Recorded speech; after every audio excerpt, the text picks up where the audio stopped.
Back Home Media.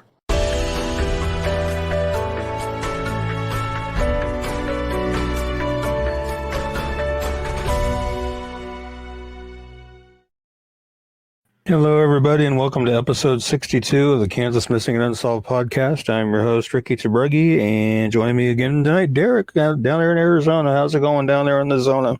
Doing pretty good, man. Doing pretty good. We have 20 people watching right now. That's not going to stand. We need to share the show right now. Let's get these numbers up. We got a lot of cases to cover tonight. We do have a guest backstage we're going to bring on here in just a few moments. Judy Dunn. Tell us a little bit about this guest, Ricky. She is the mother of Joshua Kalina, who was murdered in Topeka, Kansas. Second here. Back in, I got to find his flyer. Back in April 24th of 2007, he was actually shot by two shooters. One was arrested. The other one is still out there unidentified. And we're going to bring her on to talk about that and see if we can't help get the second shooter identified. Right. Okay. Well, let's see if we can get her on 1 second. Let me fix one thing. Okay. Judy, are you hearing us loud and clear? Tell us a little bit about your situation. Okay. My son Josh was murdered April 24th of 2007. And there was two people that had shot and killed him that evening. And we were able to find and identify one of them right away because Josh was with a friend, and the person Josh was with actually worked with the one person. So we were able to identify him because we knew who he was, or his friend knew who he was. And Timothy happened to have called somebody else up there that evening. Plenty of people seen him that evening, and he can actually be identified by multiple people, but we don't have his name to put him in a lineup to be identified at this time. So if there's like anyone out there that can just anonymously call in, even if they ask for Detective Wheelis, which has been promoted. He's not a detective, but he did work the case. Drop the name. We're able to pull that picture up. We can get him identified. He's now for 14 years been loose on the streets and getting to do and live life how he wants. My son has not received full justice. I've had to watch over my back for 14 years. It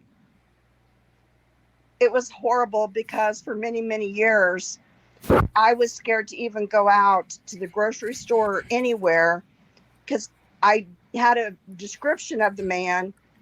And every time I see anybody that even looked like him, I would just have a total panic and anxiety attack. So for our family to have total justice for my son, we need whoever knows his name to please anonymously call it in. Just give us the name. We don't care who gives us the name. Just please. All we need is the name so we can get him ID'd. Mm-hmm. Now, what do you think the main reason is that people aren't talking about it? Because you said a lot of people know about this. A lot of people know the name. What in your mind you think is the main reason people are keeping quiet about it? The main reason why people are not talking is because they belong to a gang, a very well-known gang. And I think they're scared that they'll come after them. But a person known that they can call in anonymously, not say who they are, and just drop a name, they should at least, have the decency to please do that, because no one would ever know who it is so they can never come after them. Now, I read an article that Timothy can't tell us is my understanding, his family was even threatened if he was to give up the name. Mm-hmm. And I was just going to bring that up. I read an article that ran in the New York Times of a meeting you had with Timothy. Can you tell us about that? I'm sorry, what?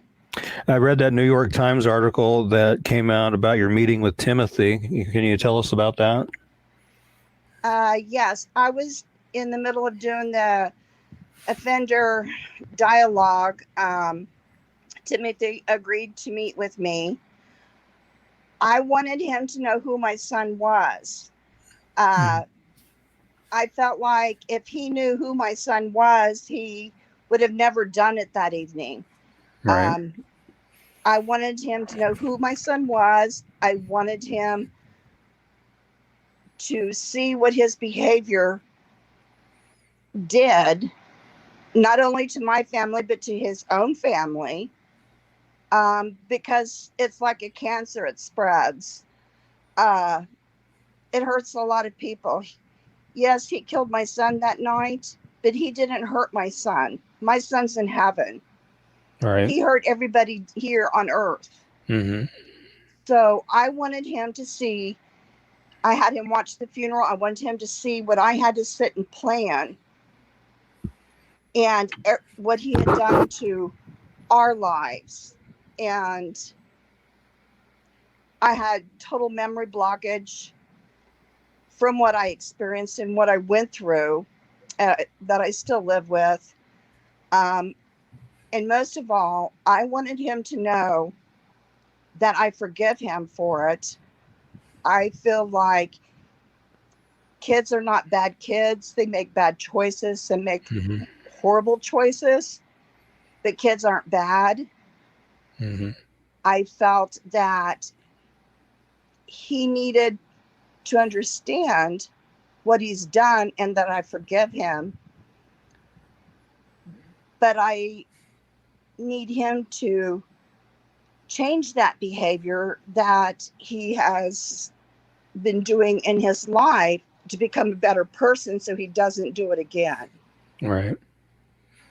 And I found it. That's why I speak in the prisons to offenders, is because I will do anything to help those so they don't do this again.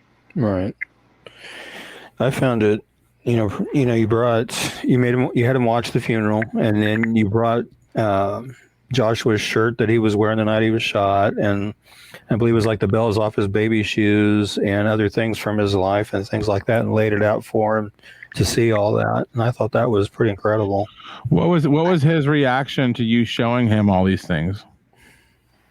Well, I had started out from when he was born, and with the bells and pictures throughout his whole life, to see my son was raised in a good home in an awesome neighborhood, upper, middle class neighborhood, nice clothes, good schools, all of that. I wanted him to see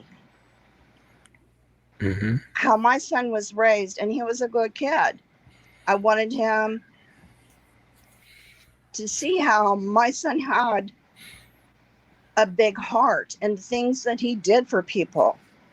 I wanted him, and so I laid it out. I took his diploma from when he graduated. I took the cap that he had from graduation. I went through all of that. I took a picture of his headstone. And on the bottom of my son's headstone, I had found in a notebook in Josh's room at my house, a notebook, and he had wrote in there this little quote, and it says, "No matter what a man's past, his future is always spotless." And I had that put on his headstone. Wow. And I put that picture in front of Timothy, and I pointed out that quote. And I asked him to read it. And I said, "Do you understand it?" And he said, "Yes." And I said, "I want you to remember this." And after we went over everything, and I had him watch the funeral, and during the funeral, he started crying. Mhm. And that was the first time I've ever seen him cry or show any remorse. In the courtroom, he would just look at me and laugh. Wow. And he was crying, and I reached over and got him some tissue and handed it to him. At that point, he started talking to me and couldn't apologize enough and was reading scriptures and stuff from the Bible to me. Mm-hmm. And he watched the photo clip from my son's funeral of pictures of him growing up, riding his little four-wheeler with his snowsuit on, and when he was small and everything. And then at the end, like I said, I had the shirt my son had on that night, Mm-hmm. cut up the middle, saturated in blood and full of bullet holes. The shirt has never, ever smelled, and it's the whole time I've had it. Right. I planned on taking that shirt and laying it over everything I had laid in front of him of my son's life. I wanted him to feel the impact of his behavior and how it took that life away. Yeah. As soon as I pulled it out of the bag, the whole room smelled of my son's cologne. It was extremely strong.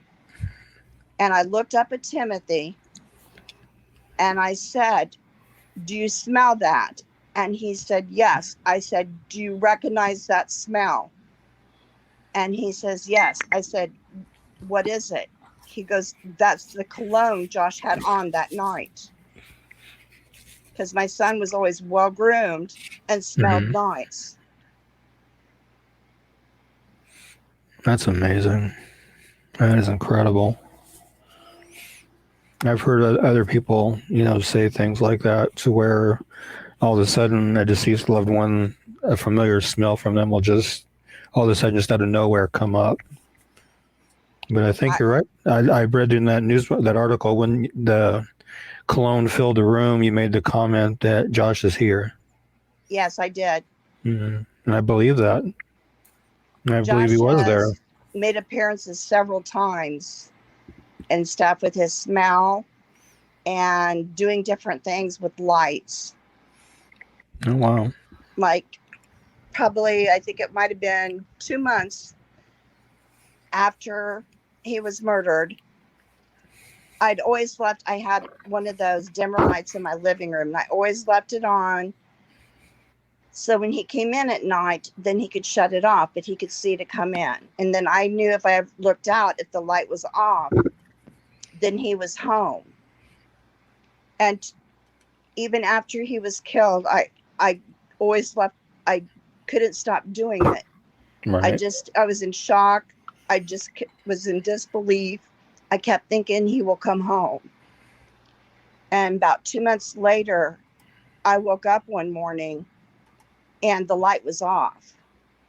I went over to the switch. The switch was still on, but the light was off. Oh, wow. And for me, that was a sign from Josh letting me know that he was okay. He was home. Mm-hmm. Wow. Well, hopefully, talking to you tonight and sharing his story will get people to loosen up and start talking. Start telling what they know, and at least give a name. If nothing else, give a name. That's all we need is a name, and it's totally anonymous. All we need is a name. There's so many people that can ID him. If we just have a name, there's nobody's lives going to be in jeopardy over it. Mm-hmm. All we need is a name. Right. Yeah, and on the bottom of his flyer, I even added the Crime Stoppers Anonymous tip line to where they can even call that anonymously and, give his name that way too. And, if everybody and I'll even share that. Share the, the the number. flyer. Oh.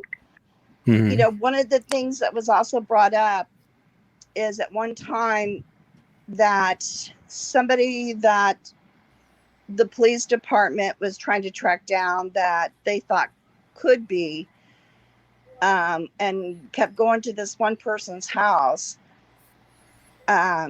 they'd heard that the person had left and ran to Colorado. So even if people can share it in Colorado, maybe that person talked, you know.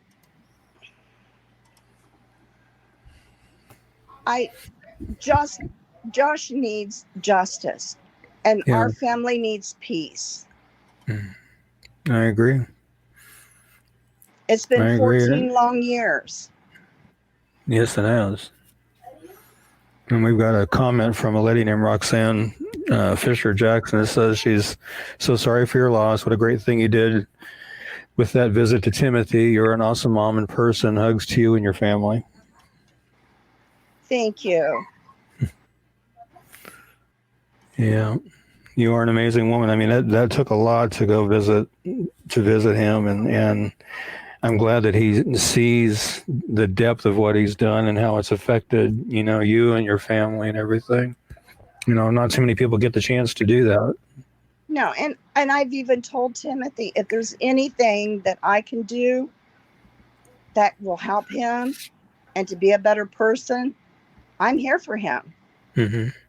I mean, we've done presentations together inside Lansing. I mean, I have spoke at the youth prison. I've spoke at the women's prison here, the Courage Walk, the Governor's Conference. I filmed that 2000 and, well, it actually aired in 2015. I actually talked to Timothy for 4.5 hours, but they only captured about 20 minutes of me talking to Timothy. And it's on the Oprah Winfrey 2015 Epic Belief series, Acts of Faith, that aired across the world. And that article said you also visited him a second time. And at that meeting, the second meeting, you referred to him as your friend. And at the end of that, I can't remember what the event was that you were there for at that particular time. But it said at the end of the event, you actually gave up and gave him a hug. Yes. We were doing a presentation. I did 2 presentations that day. I did up at Lansing at different levels. Mm-hmm. And the level that he was in, he did the presentation with me up on stage. And he wasn't going to talk or say anything. And I informed him. I said, "Oh, yes, you are." But yeah, we're in this together.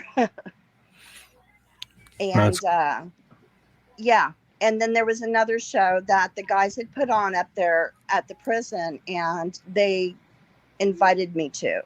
Mm. Well, that's amazing. I mean, I agree with you. I mean, it does say in the Bible to forgive, and it doesn't say forgive this or forgive that, but to forgive all. And people how can you not? Yeah.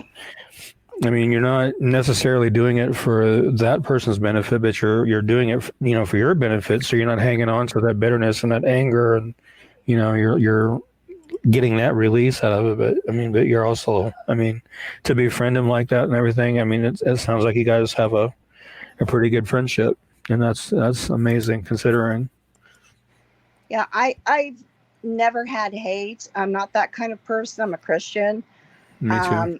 And it's like, how can I ask God for forgiveness for things that I might do if I can't forgive others? Right. I was more hurt, angry at the whole situation. In court, when he laughed at me, all I could think about is he's some type of monster. I mean, right. How can you kill somebody and sit there and laugh about it? That means you have no feelings, no nothing. Right. And then I felt kind of like pity for him. It was sad. Yeah. And then that's when I figured out that, I worked in mental health for 17 years. And I had to work through some of my own feelings and my own fear. And I had to figure out how to overcome that fear of the second shooter being out on the streets. Yeah. And it's like, how do you overcome that kind of fear? And I figured out I had to get the courage. Yeah, and you were saying earlier you were constantly feeling like you had to look over your shoulder all the time. And I can understand that. Yeah, I couldn't go anywhere or do anything. I would just have attacks and start crying. I other than work, I couldn't go anywhere. Yeah, that would be my reaction too. I would be constantly looking over my shoulder too. I hear you there. But that's amazing that he understands the depths of what he's done, and he's turned his life around, and he's reading the Bible and hopefully studying it well. And it sounds like that's good. That's good. I'm glad he's done that. That's and he got a lucky break because like I told you, I had the choice of taking it to trial for second-degree murder or agreeing to a plea bargain. And he was a Class A felon, which would have been life in prison. Right. So he's actually getting a second chance at life. Oh, because as a mother, all of those people that were there that evening, which is someone's children, were already devastated in what they had to witness. Yeah. Josh's friend stutters from it. Everybody was, devastated. And as a mother, I could never put someone else's child, let alone my own or anything else, through a trial and having to relive anything like that and talk about it. Yeah. It's not healthy. No. And when's he projected to be released? I think it's like right before my birth. I think it's like January 28th, the day before my birthday, maybe in 2026. Oh, okay. So not too long, about 5 more years. No, he got 22 years. Okay. That's not bad. Bargain. I agreed to a plea bargain after many hours of sitting with the DA and stuff, because like I said, as a mother, I'm not going to do that to someone else's child, let alone my own. All right. Hopefully when the day comes that he is released and he's back home and everything, that he doesn't fall back into what he was doing that led up to this, and he continues to stay on the path that he is on. He better, because I told him I'll hunt him down. And I bet you will too. I will. Well, Judy, we want to thank you for sharing your story, and we're going to cover the flyer one more time. And again, thank you for stopping by tonight and sharing your story. Ricky, while she's here with us, go ahead and read the flyer one more time just to give everybody a little refresher on what exactly we're talking about and what's going on here. Okay. This was in Topeka, Kansas, April 24th, 2007. Joshua Lee Kalina was shot multiple times about 1:10 in the morning on April 24th of 2007. He was shot outside Terry's Billiards Club, 3919 Southwest 21st Street in Topeka by Timothy Abdul Karim Shahid. Josh had 4 gunshot wounds on the chest, 3 in the left hand, 2 in the buttocks, and 1 in the left hip, according to testimony during the trial.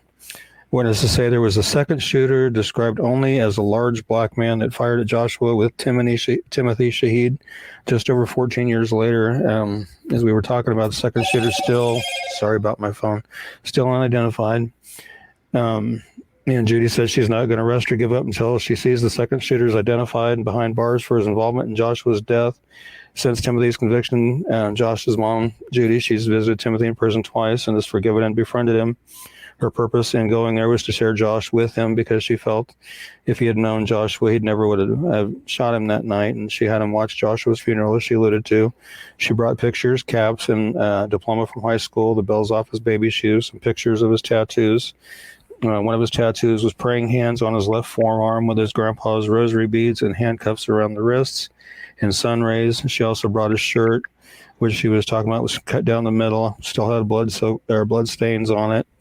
And they did talk for 4.5 hours. And then in April 2016, she met him a second time at a victims awareness event at the prison in front of inmates. And that day she had referred to Timothy as her friend, and she gave him a hug at the end of that event.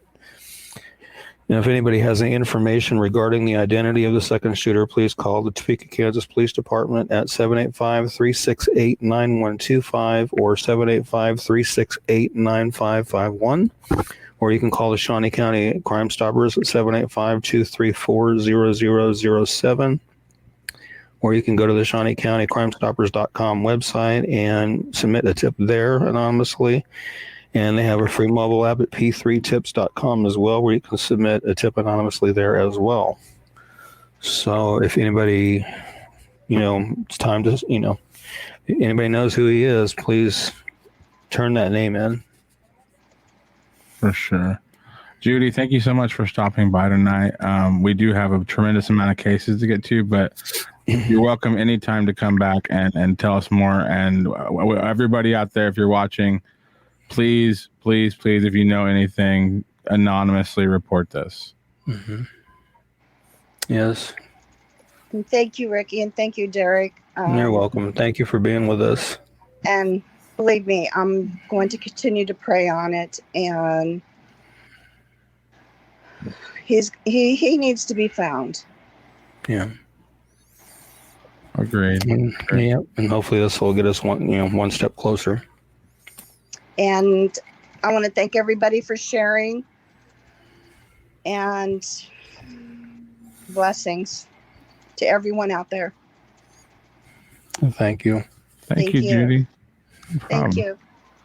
Ricky, let's go ahead and you need to do a catch up on Ryan Larson. Have we found anything out on this? And this one's got me really troubled.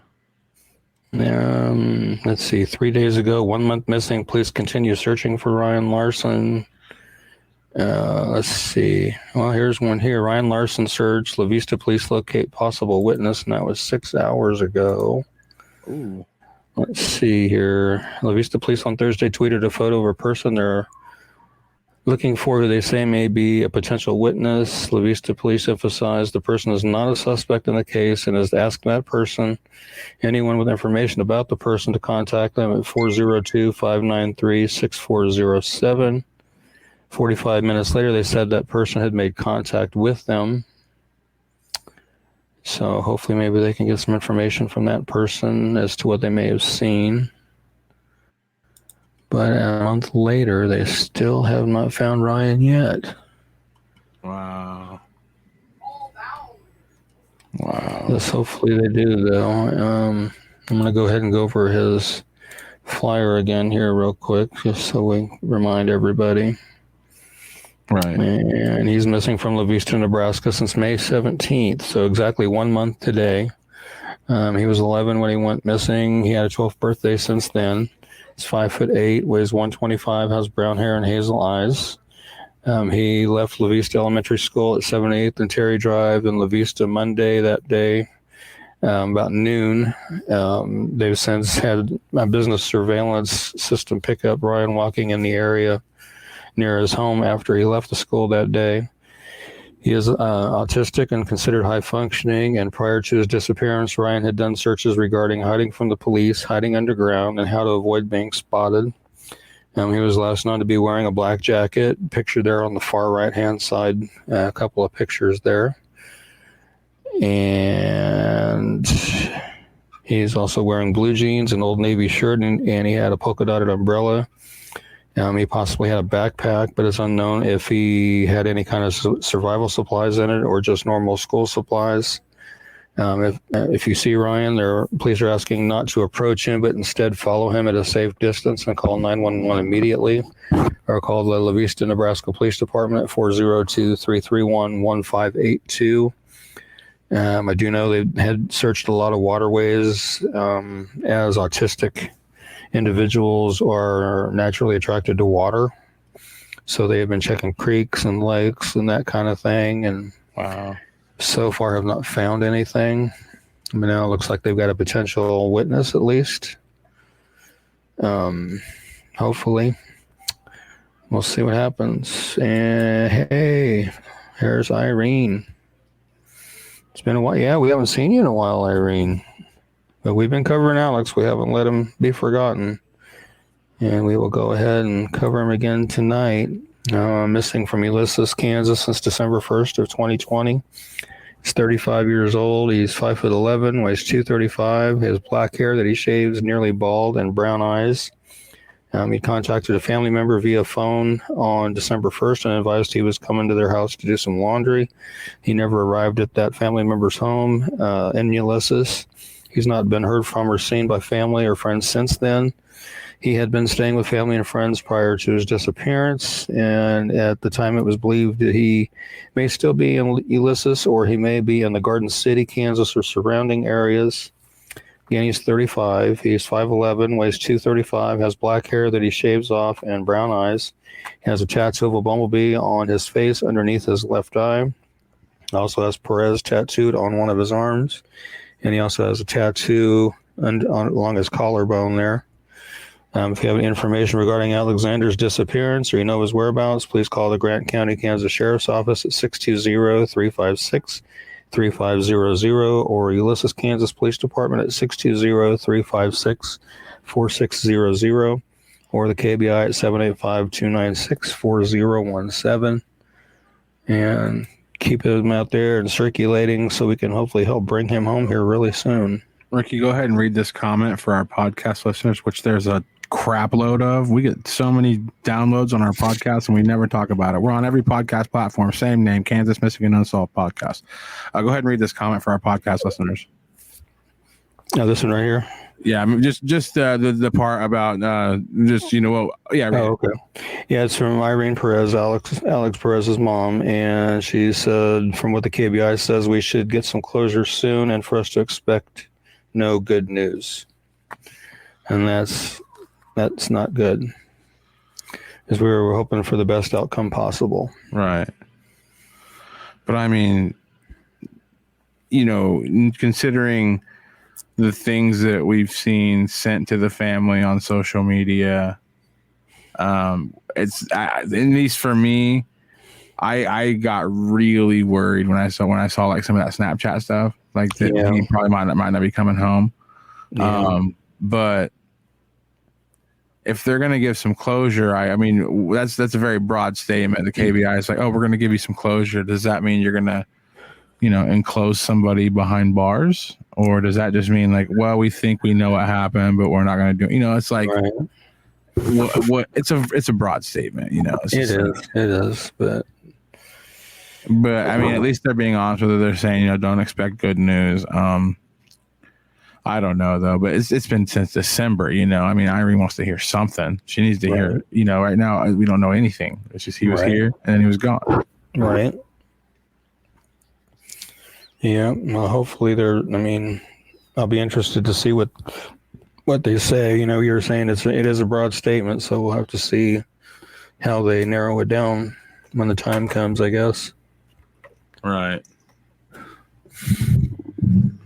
Well, thanks for stopping by, Irene. Yeah, and like you were talking about them Snapchat messages, those were pretty bad. Yeah, it wasn't good. No. Okay, we got some cases to cover. Let's talk about Alyssa. This is a new one that I just did today. Alyssa Vasquez is missing from Wichita, Kansas since June 13 of this year. She's 17. She is 5'6". She weighs 150 pounds. She has brown hair and brown eyes. She has a tattoo of Black Lives Matter on her left wrist. And if you have any information regarding Alyssa's disappearance or you know of her whereabouts, please call the Wichita, Kansas Police Department at 316-660-9452 or 316-660-9478 or 316-263-6011 or the KBI at 785-296-4017. See if we can't get some information generated as to where Alyssa may be and get her back to where she needs to be. I agree with you, Irene. She says, to us, closure isn't good enough. We want to find out who did it. Right. Me too. I would tell the KBI, they were like, oh yeah, we're going to have some closure for you soon. It's like, you bringing me like a picture of somebody in a jail cell, or like that would be closure in my definition. And I'm not crapping on the KBI. You know, they have a hard job to do, but you know, it's like, you know, you missing a family member since December and it's June. Yeah. You know, you'd like to hear something, you know, especially when that Snapchat, I mean, we keep talking about it, but like when there's like stuff like that, you know, just blatantly out there. Because, you know, that's never happened before, dude. You know, like in the 70s and 80s, you might have somebody say some outlandish stuff to somebody, but how are you going to prove it? Right. I mean, how are you going to prove it? Somebody could just walk up, you know, 30 years ago, you could just walk up to somebody and be like, I did this crime. And they'll be like, I'm going to tell them, be like, well, I'll call you a liar and nobody will believe you. You know, it's like now with that Snapchat thing, it's like, that's pretty hard to dispute if you're the person who sent that. You know, it's like you got a lot of explaining to do, in my opinion. I'm not a cop, but, you know, I don't know. I just feel like hopefully they have some answers, and hopefully it does involve an incarceration. Yeah. Because that's enough, you know. Yeah. What about Cecilia?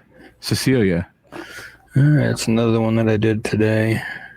She's also missing from Wichita, Kansas since May 25th of 2021. She was 16 when she went missing. She's now 17. She's 5'4" tall, weighs 125 pounds. She has blonde or strawberry hair, and hazel eyes. She has braces on both top and bottom of her teeth, and she also has a heart tattoo on her left ankle. If you have any information regarding Cecilia's disappearance or you know of her whereabouts, please call the Wichita, Kansas Police Department at 316-660-9452 or the KBI at 785-296-4017. And again, hopefully we can generate some information as to where she may be so she can be found and back to where she needs to be. Let's hope. We got a YouTube viewer.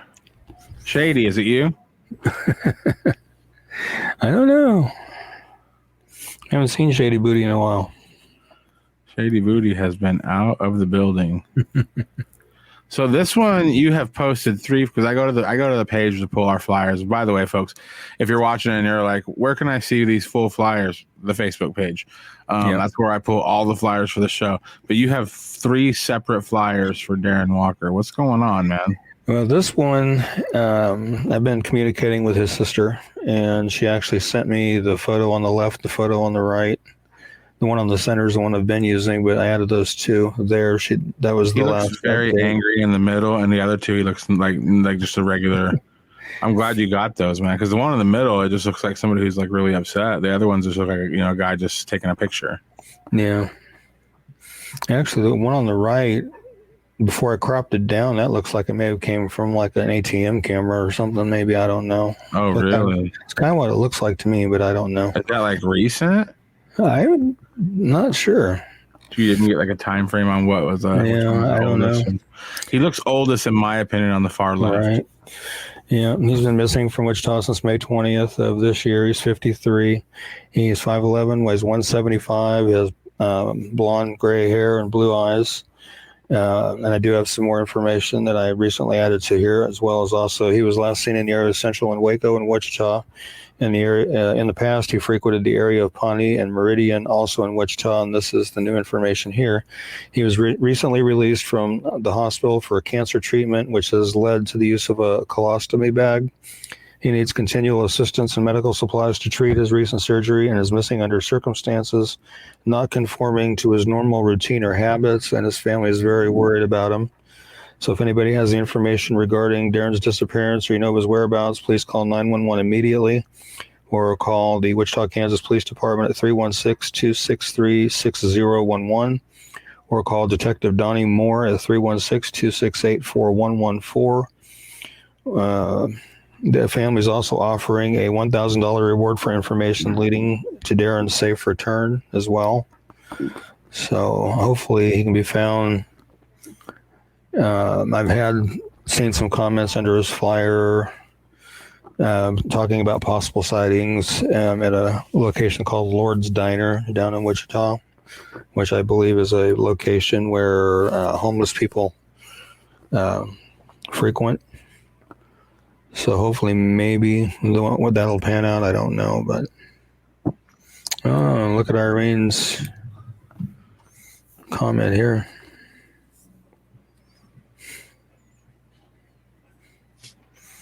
Supposedly they have 3 people in custody and hoping to get answers. What hurts us and makes us upset is the one guy that his daughter did the Snapchat is out like nothing.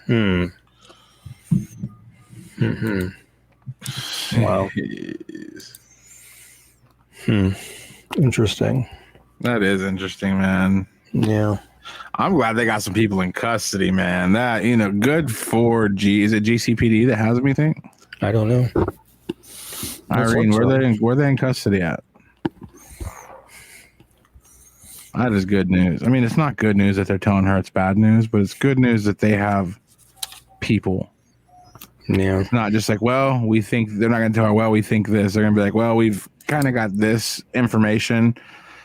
I don't know, man. Honestly, like, Ricky, why does anybody kill anybody?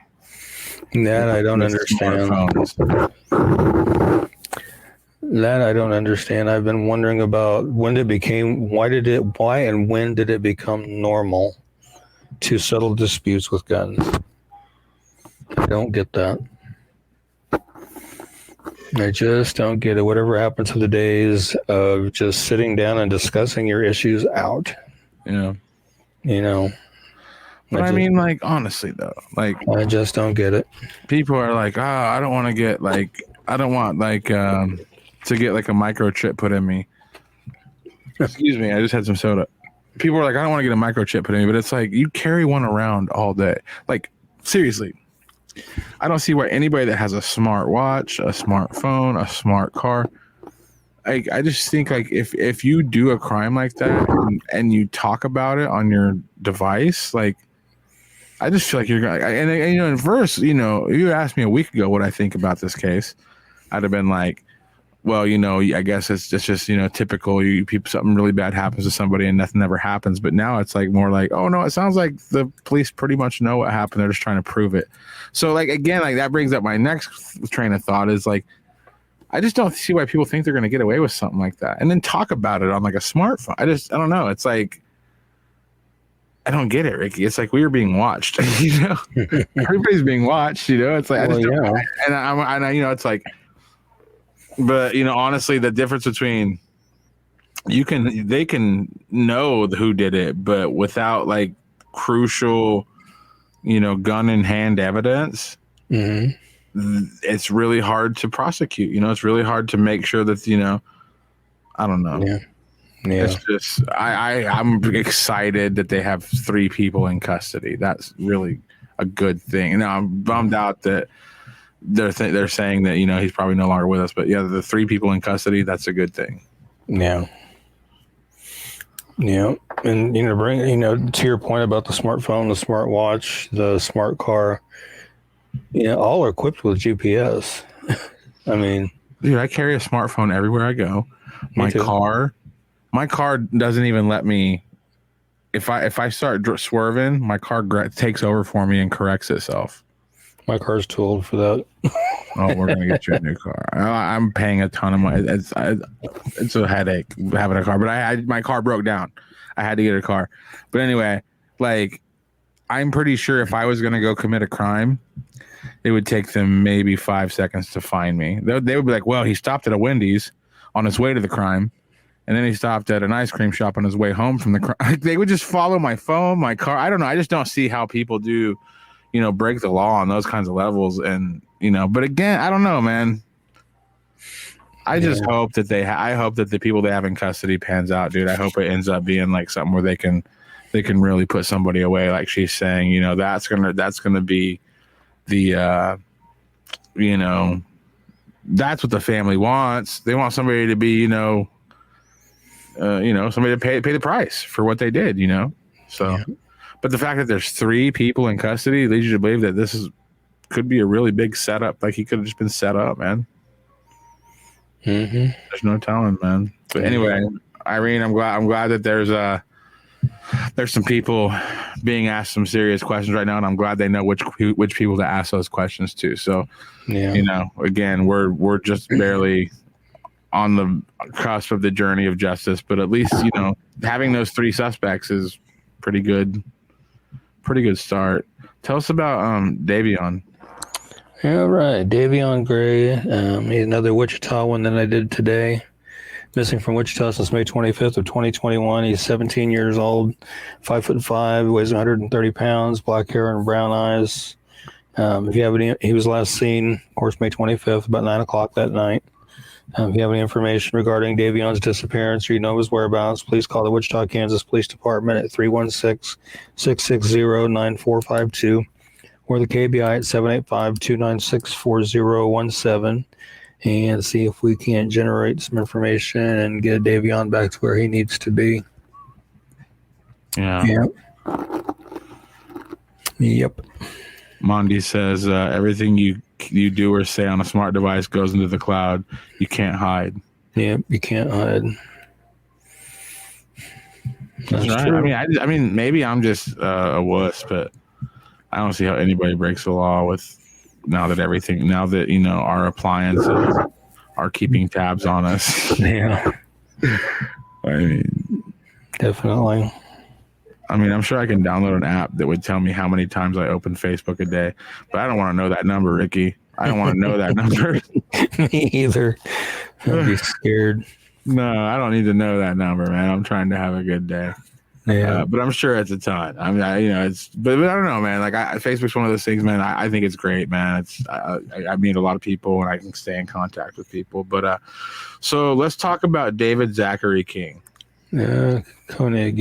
Yeah, we've covered him before. I was asked to reshare his flyer. He's missing from Branson, Missouri since February 8th of 2020. He was 25 when he went missing. He's now 26. He's 6'6", weighs 240 to 245, brown hair and brown eyes. He stayed 2 days at the Peachtree Inn on February 8th. He texted some friends to ask for help, saying he may be in danger and was wanting a ride. He is a well-known mixed martial arts or MMA fighter in his hometown. He has numerous tattoos, including a skull with wings and the word Omerta on his chest, a scorpion on his upper right arm at the shoulder, and the words The Bullpen Mafia on his abdomen. Part of David's left middle finger is missing, and he may have facial hair or a beard. If you have any information regarding David's disappearance or you know of his whereabouts, please call the Branson, Missouri Police Department at 417-334-3300. There is currently a $5,000 reward for information leading directly to David. So you can see that he's got quite a few tattoos there. Yeah. Hopefully we can help get him found safe and back home where he needs to be. It just sounds really sketchy. You know, he's calling people like, I think I'm in danger. Yeah. He's a big guy, though. 6'6", 240 to 245. Oof. That'd be yeah. I sure wouldn't want to be on his bad side. Right. You know. But hopefully wherever he's at, he's all right, and we can help get him found. Yeah. I mean, yeah, it just doesn't make sense, man. I mean, obviously, there's a ton of red flags. He's like, I think I'm in trouble. But I mean, like, and you know, I'm sure that there's way so much to this story that the police cannot release. Oh, probably. I'm sure they know a ton. Yeah. But like on base value, it's just like, I don't know, man. It's just like, well, he messaged some people and said he was scared. He was worried. And now he's missing. It's like, okay, well, where's his phone? Was his phone with him, I guess? Yeah. I'm not. It sounds like it if he messaged somebody, yeah. I mean, go to Verizon. Give us all of his text messages. But I think that's illegal. I don't think Verizon will even do that. I don't know, man. Like, it's just, I just don't see how, like, we have, like, people say everything on their, you know, their smart devices and stuff. You know, I just feel like, I think usually in a situation like the police usually would have to issue subpoena the records. Usually. Right. I'm sure it's a big messy procedure, but it's just like, I just don't believe that this guy was just like had a hunch one day, like, hey, I might be in danger. Like, I'm sure there's somebody texted him. He got a phone call. Something happened that was just like, oh, I think I might be in trouble. You know, like somebody might be after me. Yeah. I don't know, but our hearts and prayers go out to David, Zachary King, and his family. Hopefully, we find some resolution that's not grim on that case. Yeah, it's been about a year though, a little bit close to a year. So yeah, we'll keep you posted. Let's talk about Diana Kenner. that was one that I happened to run into by chance accidentally when I was researching another case. And she is missing from Shawnee County, Kansas since July 16th of 1979. She was 32 when she went missing. She would now be 73. She is 5'6" tall, weighs 130 pounds, she has black hair and brown eyes. She has not been seen or heard from since she went missing. If anybody has any information regarding Diana's disappearance or her whereabouts, please call the KBI at 785-296-4017 and let them know what you might know regarding Diana's disappearance. See if we can't generate some information. Right. Hopefully. I mean, it's a long time to be missing since 1979. Right.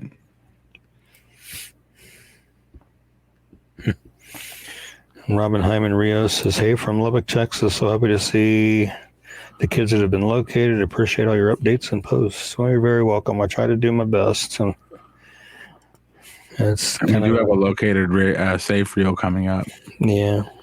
We have very low attendance tonight. And I think what's happening. I see that. It's because we're late. We're late. And plus, dude, it's softball season. Yeah, that's true. That's true. Every adult that likes sunflower seeds and baseball is out, like either watching softball, watching their kids play softball or t-ball, or baseball's happening. Right. A lot of folks at the ball fields right now. So yeah. But yeah, we do appreciate the people that are here. Definitely. But we will do the located safe reel here in just a few moments. And be sure you share the show so everybody can catch it on replay as well. So yeah, for sure. Tell us about Dion M Armour. It was the last of the ones that I did today. Let's see. She's another Wichita kid. She has been missing since June 10th of this year. She's 13 years old. She's 5'6", weighs 130 pounds. She has black hair and brown eyes. If you have any information regarding Dion's disappearance or her whereabouts, please call the Wichita, Kansas Police Department at 316-660-9452 or the KBI at 785-296-4017. See if we can't help get this young lady found back to where she needs to be. I mean, she's 13. That's a little bit young to be missing that long. I mean, it's been a week, but still. Yeah. So hopefully, Dion, if you see this, let somebody know where you are so they can come and get you. Little get young. You back to where you need to be. Little young to be out there by yourself. Mm-hmm. Definitely. What about Kandi Green Gonzalez? This one is one that I did several days ago. I guess it's been now. She's missing from Prestonburg, Kentucky since June 1st of 2021. She's 36 years old. She's 5'8", weighs 110 pounds, has blonde hair and blue eyes. She was last seen in the backyard of a home on Abbott Creek Road after the people on the site recorded an interaction where she wandered around the property before asking them to call her mother. They called, getting her voicemail and leaving a message that her mom will never forget. The message said, your daughter's here, and she says you're her mother, and she wants me to tell you that her boyfriend threw her out. And her mom recalled I could hear Kandi saying, Mom, Mom, Mom, in the background. Footage her mom acquired showed Kandi visibly distressed before running through the yard and into the creek. Kandi's shoes were found 2 days later in the creek. That is the last anyone has seen of her. Again, she's 36 years old. She's 5'8", weighs 110 pounds. She has blonde hair and blue eyes. She was last seen wearing a pink one-piece romper outfit. If you have any information regarding Kandi's disappearance or you know of her whereabouts, please call the Kentucky State Police Pikeville Post at 606-433-7711. The investigation is ongoing by Post 9 Trooper John Dixon. And the family of Kandi Green Gonzalez is now offering a $10,000 reward for information that leads directly to Kandi. So hopefully we can help, get some information out there, generate some information that they can hopefully help find Kandi. I mean, if she's yelling "mom, mom, mom," why didn't they hand her the phone so she could talk?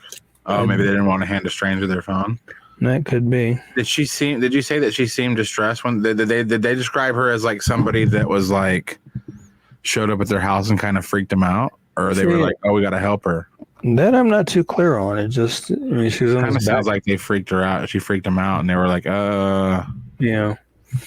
Because one I mean, article, if somebody comes in my yard and says, "Hey, I need to call my mom," if I'm not leery of them, I'm just gonna hand them my phone. Be like, "Here, call your mom." You know, if I'm somewhat leery of them and been like, "No," you know, because you've heard of it, man. Somebody comes to your door and they're hysterical, and you're like, "Oh, come in," and the next thing you know, somebody else comes in with them and they rob you. You know what I'm saying? Like, so you have that natural like. Should I trust this stranger coming to my door? But I don't know the fact that they didn't give her the phone leads me to believe that she might have been like, is she like firing on all cylinders? Are we thinking that maybe she was like manic or anything like that? Or that I don't know. The only thing that I really saw was that the footage that her mom obtained, apparently it was hard to distinguish in this footage whether they were trying to help her or whether they were taunting her. So see, I mean, the fact that you even have to like have a jury on that leads me to believe that more than likely, probably, if not taunting, they were very leery of her. They thought Kandi was a threat. Might have. I don't know. I don't know. Yeah, but I mean, the whole thing, like she ran into the creek. I mean, I just don't see why anybody runs into the creek at night. I don't know. It's just. And there's no indication of how big of a creek it is, how deep it might be, right, or anything like that either. So I do hope she's okay and safe wherever she's at, and I do hope to find her. How did you come across this one? Somebody actually messaged me about it and asked me if I did just strictly Kansas cases, and I said no, and they sent me information on Kandi, so I went ahead and researched it and made the flyer. Okay. Just like one of our located safes on the reel. What was her name? Stephanie Renee Wallace. She was missing from Wisconsin. That was another one that I was asked to do. Last they knew, she was in Enid, Oklahoma, and I got word today that she was actually found in Kansas, out with a farmer doing. She was riding with a farmer doing his harvest. But she was. Okay, and she said she was apparently aware of the whole missing persons thing, but she felt like it was no big deal. Okay, she was like, they'll figure it out. But at least she's found safe and she's okay, and hopefully she'll be, be reunited with her family soon. Right. Let's talk about Kayla Titus, another youngster. All right, She's missing from real quick, we had a comment on from earlier when we had the 13-year-old. It was Belinda Stone over on YouTube watching. So, hey, Belinda. Okay. Thanks for stopping by, Belinda. Anyway, go ahead. Anyway, Kayla is missing from Wichita since June 5th of 2021. She's 15. She is 5'5", weighs 140 pounds, brown hair and brown eyes. She was last seen in Hutchinson on June 5th. If you have any information regarding Kayla's disappearance or you know of her whereabouts, please call the Wichita, Kansas Police Department at 316-660-9456 or 316-263-6011 or the KBI at 785-296-4017. See if we can't get her found and back to where she needs to be as well. And Kayla, if you're watching this, give somebody a call, let them know where you are. Sorry about my phone again. Probably just the case. My goodness. It's a very nosy phone. How do you say this name, Lyvi? Well, that one there, I'm not going to cover that Lyvi? one tonight. Yeah, not that one? Yeah, I'm not going to cover her tonight because I got word that she was supposedly found and back home, and I'm waiting for to try to confirm that with Wichita Police because she's still showing up on KBI. So okay, all right, we'll trying to get clarification on her. Let's do Matthew Hulse. Okay. He is missing from Columbia, Missouri since September 18th of 2014. He was 44 when he went missing. He is now 51. He's 6 foot tall, 160 pounds. His brown hair and hazel eyes. He was last seen in Columbia, Missouri on September 18th of 2014. He was supposed to take a bus to Middleton, Wisconsin, but it's unclear whether he ever arrived there. He has never been heard from again. He has a tattoo of a fire dancer on his right shoulder and a tattoo of a girl with a mohawk on the back of his left shoulder and a tattoo of a horned skull on the side of his left shoulder. And if you have any information regarding Matthew's disappearance or you know of his whereabouts, please call the Columbia, Missouri Police Department at 573-874-7652 or 573-874-7617 and see if we can't get some information generated on where he might be. Hopefully wherever he's at, he's safe and okay. It's been 7 years, just about, or almost 7 years in September.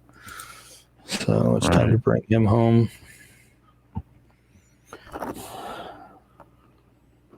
And I'm sure he's got a family that's worried and concerned about his well-being. Yeah. Rachael, we're still covering Rachael, correct? Yeah. It got me nervous now, like we found all these people. Sorry about that. Yeah, Rachael Peterson is missing from Hillsboro, Kansas since March 15th of 2021. She's 37. She's 5'2" to 5'3", weighs between 110 and 115 pounds. She has brown hair and brown eyes. It's believed she may be in the Wichita, Kansas area. She was last seen leaving with an unknown male in an unknown description vehicle. She may go by the following aliases: Rachel Estes, Meghan Estes, Reagan Estes, or Rose Estes. She is considered missing and endangered. So if you have any information regarding her disappearance, you know her whereabouts, please call private investigator Melinda Holloway at 316-570-6032 or the Hillsboro, Kansas Police Department at 620-947-3440 or the KBI at 785-296-4017. And let's see if we can't help get her found and back to where she's safe. All right. I think we have one more, don't we? One more. Skylar T Mannie. Yeah.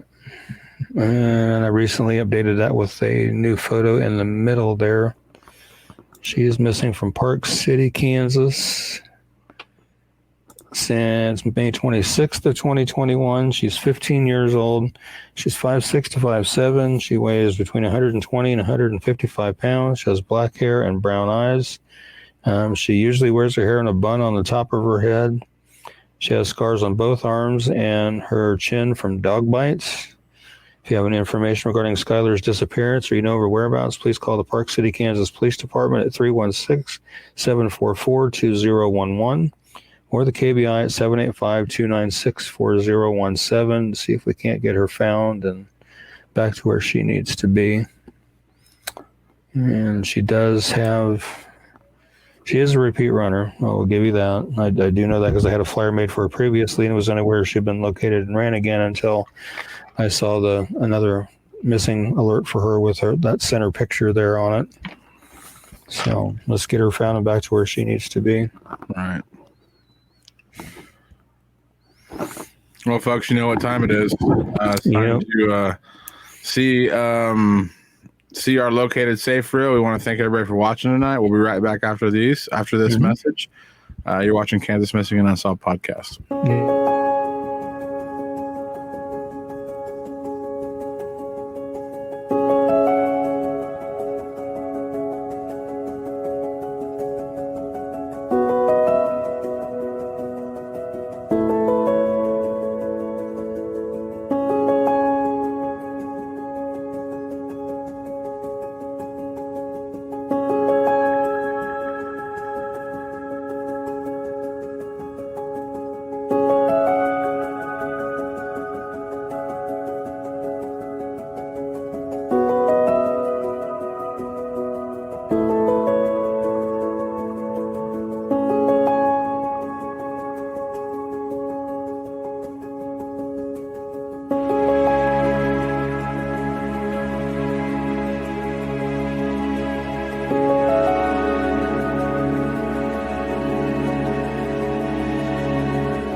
Yeah, and that Aaliyah Hardridge, she was a last minute add to the reel. Just found out just before showtime they had found her. So I don't know why I had planned on covering her case, and I don't know why I even try, Ricky. Every week I make the located safe reel, and I load it up, and as soon as you're like, "Oh, we found one more," I'm like, "Oh, of course you did." I would say probably 3 out of 5 shows I make 2 located safe reels because we find somebody like right before the show starts. Yeah, but we don't find them, but the authorities do. Yeah, Diana, I love the located safe reel too. I saw your comment there about love the located safe reel. I always love doing those. And eventually, we will probably down the road, and hopefully a long ways down the road, have to do another located deceased reel because we've had a few of those come up recently. So, unfortunately. Yeah, we don't like doing those. We will, we'll probably do. I think it's kind of been like where we do one every like 4 or 5 months, because we don't get a ton of located deceased, but thankfully, enough to make a reel every couple of months, Yeah. But great show tonight. Low attendance. Usually we have a lot of people hanging out, but the important people were here. The ones we've been seeing every week. Everybody's important. But I'm talking about like the ones that have been showing up every week and hanging out with us. We love that you do that and come here and hang out with us. Yeah, but I miss Shady Booty. Shady Booty. Now we got Belinda Stone. Maybe she's friends with Shady. Maybe her and Shady are friends, and maybe she's Shady's proxy. Who knows? Yeah, Lori Hayes says, thanks for all you do. You're welcome, Lori. I've been doing this over 9 years. The podcast we've only been doing a little over a year, but the page I've been doing just a little over 9 years now. So, been keeping me very, very busy. Yeah, even the located deceased does give closure, and that I agree. That's important too. I do agree with that. Belinda Vance on Facebook. Oh, okay. Yeah, I'd like to see the YouTube numbers go up. So, share the YouTube channel and let people know it's there so they can go back and watch past episodes that they might have missed. That way they're all in one place and they can just like veg out on them if they want to. We have 2 people watching on YouTube right now. You never know. Shady could be here. Yeah, this could be being like ninja or something. I think Shady's here. Yeah. I don't know. We got 2 YouTubers though. That's awesome, man. But yeah, thanks everybody for watching the show tonight. Thank you to our guest earlier, Diane Hill, right? Yeah, Judy Dunn. I'm not even anywhere close. Diane Hill. Judy Dunn. Yeah. Yeah, thank you for being with us, Judy. Greatly appreciated. And a crazy story, story with, she's friends with her child's killer. That's crazy. Yeah, that's an amazing story. It reminds me of, I was watching a documentary on the Green River serial killer, Gary Ridgway, up in Washington State back in the early 80s. And after they finally figured out who he was and arrested him, and he was on trial and everything, and some of the families of some of his victims were doing victim impact statements, and this older gentleman that his daughter, the Green River killer, had killed, he looked like a Santa Claus type guy. He had long white hair, long white beard, and mustache. Kind of heavy. But he gets up and he says, you make it hard to do what God says to do, and that's forgive. And he doesn't say just forgive some. He says to forgive all. And he said, you, sir, are forgiven, and I'm sorry for you. And that was the only person that got up and spoke that caused Gary Ridgway to break down. Wow. Yeah. Well, that takes a lot of strength to do that. Thanks for hanging out with us every week, Mondi.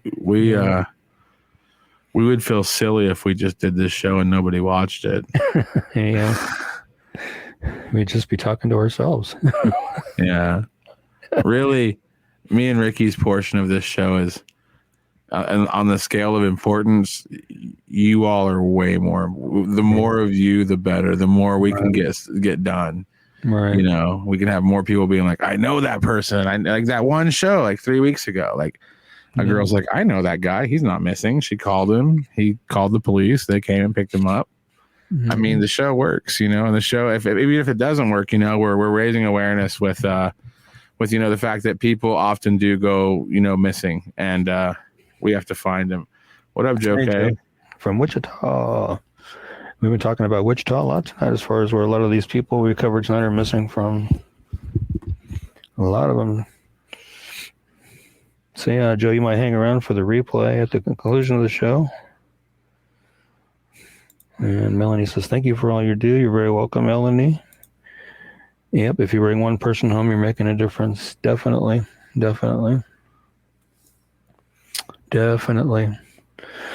And I'm still trying to line up. I cannot remember his name to save my neck, but I'm trying to. He does a search and rescue here in Kansas, and I do want to get him on and visit with him. He's been out doing some searches. He was doing some searches in regards to the Randy Leach case and stuff like that. So I do want to get him on here. I'm going to talk to him and see about getting him lined up for Tuesday's show, maybe. Our next show is this Tuesday, the 22nd of June, 9 o'clock. So mark that on your calendar, and I will be sure to get a post up before Tuesday. I was supposed to do that for the show, and I completely forgot. I was so busy. Y'all are amazing. Everything y'all do is so appropriated. Thank you, Belinda. Appreciate that.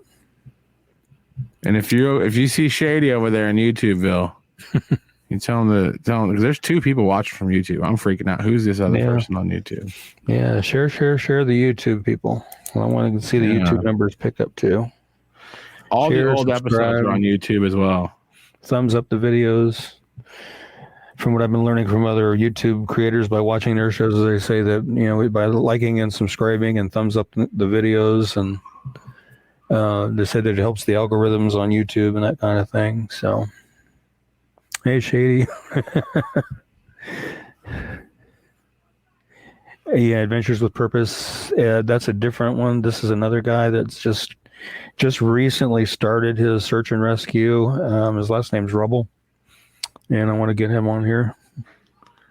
Put it on the Salina scammer page, huh? Scammer page is probably. It's supposed to be scanner, as in police scanner. I hope. I joined the Salina Scanner police page or whatever. Salina police scanner, yeah. And it's a lot going on in that little town, man. Yeah, my brother actually runs that page. That's why I followed it. Yeah, my brother actually runs that, and he's in the process of actually getting a new police scanner because the police department, sheriff's department here in town, they went to a different trunking system, so the traditional scanners don't pick them up anymore. So they've got scanner. Okay. I just want to make sure. I didn't know there was a Salina scammer page. That's oh man. But yeah, my brother does a good job with that, and he's in the process of getting a new scanner so he can keep up with things better. Yeah. Yeah. That's an old lost art, man, of just sitting there listening to the scanner all night. Oh, I know. I knew people that's what they did, man. They would have a scanner. Yeah. And they would keep it on that police station, and they would just sit there and they'd tell you everything that happened in my little hometown of Elkhart. Like, did you hear what happened the other night out there, such and such? All digital. I mean, like today, we had a sad situation up here at my apartment complex today in the back half of my building. There was a gentleman that had been living there since before the owners that own it now owned it, and they've owned it for a number of years. He had passed away, and the last time anybody had seen him was a week ago Sunday. And like I said, he passed away, and the air conditioning wasn't running in his apartment. So because of the heat and the length of time it took to finally discover that he had deceased, and the only way they realized it was the smell, which was sad. So, that was a bad deal. In my understanding, I've never met the gentleman except in passing a couple times, but he seemed like a really nice guy. My prayers and thoughts and prayers go out to his family. It's a pretty bad deal. Yeah, he was an older gentleman, so I don't know if he had a medical episode. That's what I'm assuming was a medical episode, but I don't know. And of course, the police were here for quite a while because it was an unattended death, and so they had to be here for a while. And it's a bad deal. Right. Yeah. But anyway, Just want to thank everybody for being here with us tonight and sticking around with us for an hour and 16 minutes. And again, the next show will be Tuesday, the 22nd. So be here for that. It'll be 9 o'clock that night. And until then, stay safe. God bless. Take care. And we will see you on the 22nd. Have a good night. Well, I don't think it, I thought it, that's different. I said what I said and I meant it, or lamented. Words given weight without thought in a person, the way that I talk and the way that I ought to be able to pause and to say that the fault can be placed on my arm, to display for the salt, to disgrace in its arm, pray for the day they could wait for the calm. You can't control the storm, only weather it, whether it's 5 weeks and 5 days of rain sideways, or scorched earth, search for death, or water left with all the thorns, with the petals gone, settle on the breath of autumn. If the crown fits, wear it, the crown fits. If the crown fits,